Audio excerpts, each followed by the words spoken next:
Hello, Radhe Radhe, Ram Ram सभी के लिए। देखिए, जितने भी एमएड वाले विद्यार्थी हैं, एमएड फोर्थ सेमेस्टर के विद्यार्थी, उनके लिए असाइनमेंट है ये, तो ध्यान से देख लेना। पेपर 402 का सी वाला जो पार्ट है ना आपका, चाइल्ड साइकोलॉजी, ये जो आपका पेपर हुआ था चाइल्ड साइकोलॉजी का, उसी का ये असाइनमेंट है। इसमें केस स्टडी टॉपिक लिया गया है।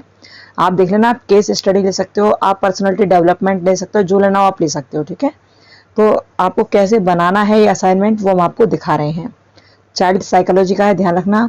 और एमएड फोर्थ सेमेस्टर का है। ये किसका है? M Ed fourth semester. Okay, M Ed fourth semester, विशेष ध्यान रखना। आपको ये फ्रंट पेज इस तरह से बनाना है।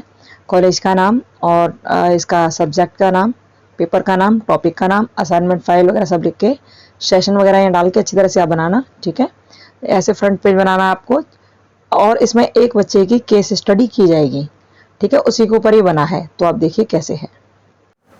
देखिए, ये इसकी इंडेक्स है। आप इसकी फ़ोटो ले लीजिए, स्क्रीनशॉट इसका ले लीजिए, और ऐसे आप लिख सकते हैं आराम से। अच्छा लग रहा है ये, ठीक है। आप अपने हिसाब से और अच्छा करना चाहें तो कर सकते हैं। और आपको ये बहुत मदद करेगा आपके असाइनमेंट बनाने में। ओके, पूरा असाइनमेंट ही आपको दिखा रहे हैं हम। देखिए, इंडेक्स आपने इस तरह देखा, और आगे का ये सब लिखा हुआ है इसमें। आप स्क्रीनशॉट ले लीजिए, और आप ऐसा भी बना सकते हो, कोई दिक्कत नहीं है। थोड़ा बहुत चेंज कर देना, ठीक है। देखिए, फिर यहाँ आभार दिया जाता है, तो आभार के लिए आप लिख देना। अब यहाँ देखिए, यहाँ भाग 1 है। भाग 1 में क्या क्या लिखा है देख लीजिए। क्लियर वैसे तो नज़र आ रहा होगा। एक इसमें मुख्य बात ये है कि एकल अध्ययन होता क्या है, वो लिखा है। एकल अध्ययन यानी कि केस स्टडी, किसी एक के ऊपर केस स्टडी, ठीक है। तो उसके बारे में ये लिखा हुआ है। प्रस्तावना लिखी है। एकल अध्ययन का अर्थ लिखा है, किसका अर्थ क्या होता है।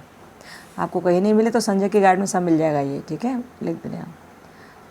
उसके बाद इस तरह लिख लेना। फिर एकल अध्ययन की परिभाषा किसी ने दी, क्या क्या हैं परिभाषाएं, वो सब आप लिख लेना, ठीक है। देख लीजिए, स्क्रीनशॉट आप लेते जाइए इनका।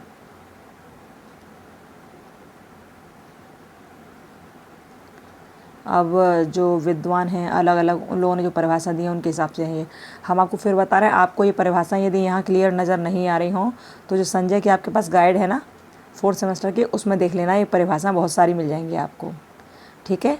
एकल अध्ययन के बारे में, केस स्टडी के बारे में खूब सारी परिभाषा मिल जाएंगे आपको। यहाँ असाइनमेंट दिखाने का मुख्य उद्देश्य ये है कि आपको एक आइडिया हो जाए कि असाइनमेंट बनाया कैसे जाता है। ओके, आप इस तरह भी बना सकते हो, बहुत अच्छा बना है, कोई दिक्कत वाली बात नहीं है। आप चेंज भी कर सकते हो, जैसा आपका मन करे वैसा बना सकते हो आप। यहाँ आप इनका स्क्रीनशॉट लेते जाइए। यहाँ उद्देश्य बता दिए गए। अब आवश्यकता और महत्व बताई जा रही है। यहाँ देखिए,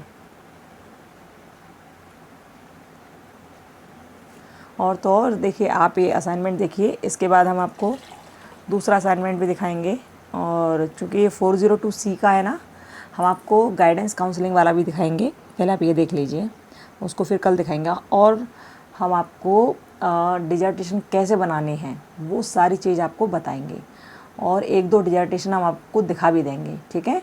आप उस तरह से अपने डिजर्टेशन का पूरा सिस्टमेटिक वे में अच्छी तरह से अपना डिजर्टेशन तैयार कर सकते हैं, वो भी हम आपको दिखाएंगे। थोड़ा टाइम नहीं था, इस वजह से हम आपको अभी तक दिखा नहीं पाए थे। आप दिखाएंगे, टेंशन नहीं लीजिए आप बिल्कुल भी। और हाँ, आपका एक पेपर पेंडिंग में रह गया है और अभी उसका सॉल्यूशन नहीं निकाला है, तो कल उसका सॉल्यूशन भी देंगे, ठीक है। बहुत सारे काम हैं जो करने के लिए हैं। तो कल सबसे पहले पेपर का सॉल्यूशन आपको मिलेगा 402C का, और उसके बाद आपको एक और असाइनमेंट मिलेगा।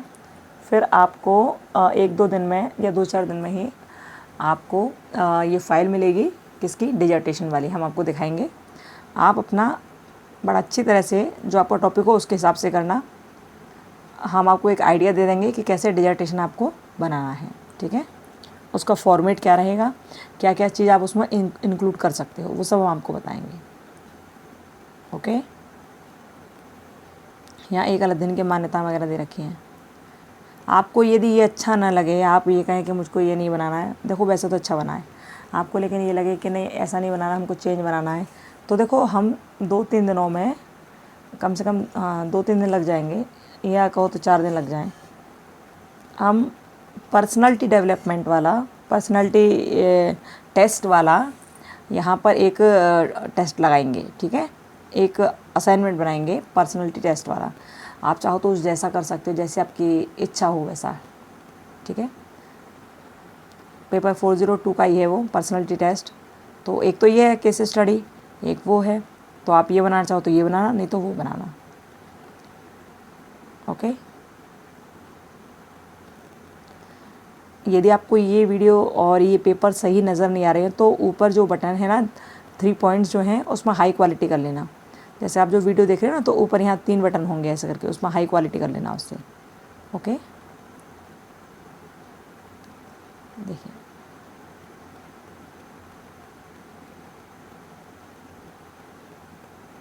कल आपके बहुत सारे काम किए जाएंगे यहाँ पर, टेंशन मत लीजिए। पेपर सॉल्यूशन भी मिलेगा, असाइनमेंट भी मिलेगा और डिजर्टेशन का भी स्टार्टिंग हम आपकी कराएंगे।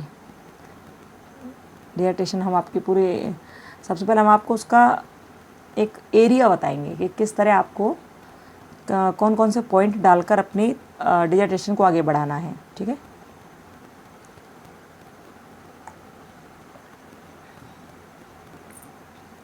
कौन कौन से मुख्य पॉइंट ऐसे हैं जो वहाँ रखने चाहिए, सही तरीका क्या है उसका, ओके। ये असाइनमेंट चल रहा, विशेष ध्यान रखना, पेपर 402 का एमएड 4th सेमेस्टर।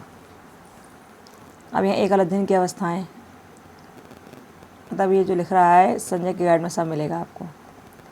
एक अध्ययन के प्रकार कौन कौन से हैं, ये उन बच्चों के लिए बहुत हेल्पफुल है जिन बच्चों ने अभी तक अपना असाइनमेंट कंप्लीट नहीं किया है। तो आप इसको भी देखकर बड़े आराम से बना सकते हो, ठीक है।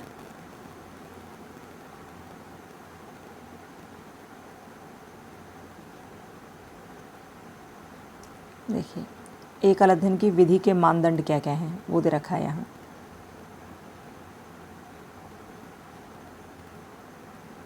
प्रक्रिया क्या है। आई होप आपको ये वीडियो अच्छी लगेगी, आपके काम आएगी कुछ ना कुछ, आप देखना। और उन बच्चों के पास शेयर ज़रूर कर देना जिनके पास अभी असाइनमेंट फ़ाइल वगैरह कुछ भी नहीं है, जिन्होंने नहीं बनाया, क्योंकि आपके वाइवा भी अब जल्दी ही होगा। ऐसा सुना है कि सितंबर के फर्स्ट वीक में होगा, इसलिए अपना काम जल्दी से कंप्लीट कर लीजिए सभी लोग, ठीक है।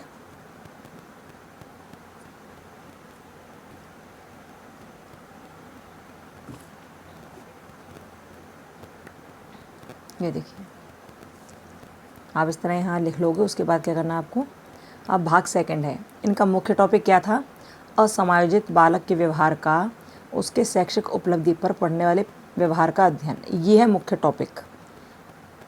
आगे जो आपने देखा, जितना पढ़ा आपने, वो केवल केस स्टडी के बारे में था कि केस स्टडी होती क्या, उसके प्रकार क्या, उसकी विधि क्या, उसकी आवश्यकता महत्व क्या है, वो सब था। लेकिन सेकंड पार्ट जो है इसका, उसमें ये टॉपिक मेनली आ गया, यानी कि समस्या ये है।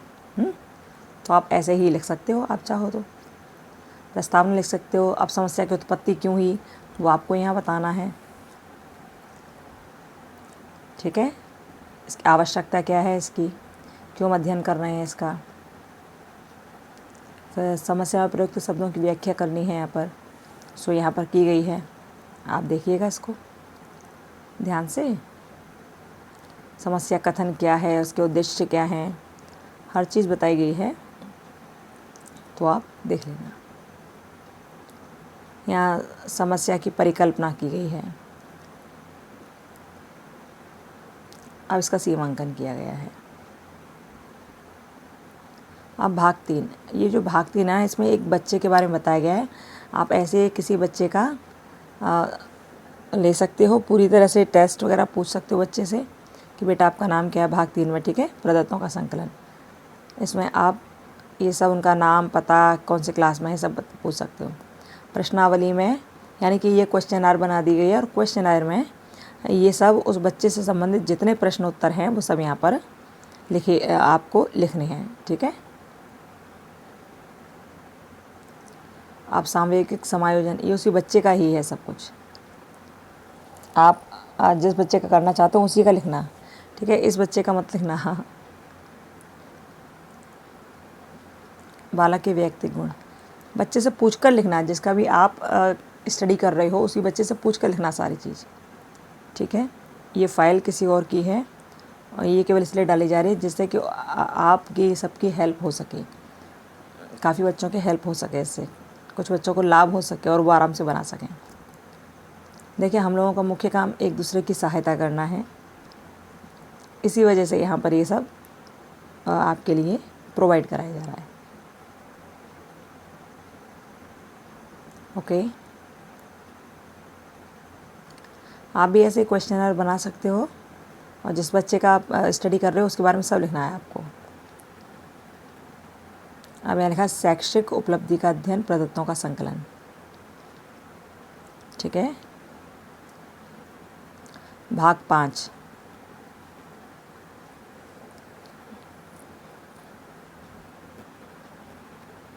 देख लीजिए, आपको इसमें कुछ कमी लग रही है तो अपने हिसाब से सेट कर लेना। बस हमने आपको एक आइडिया दिया है कि आप इस तरह बना लेना। ठीक है,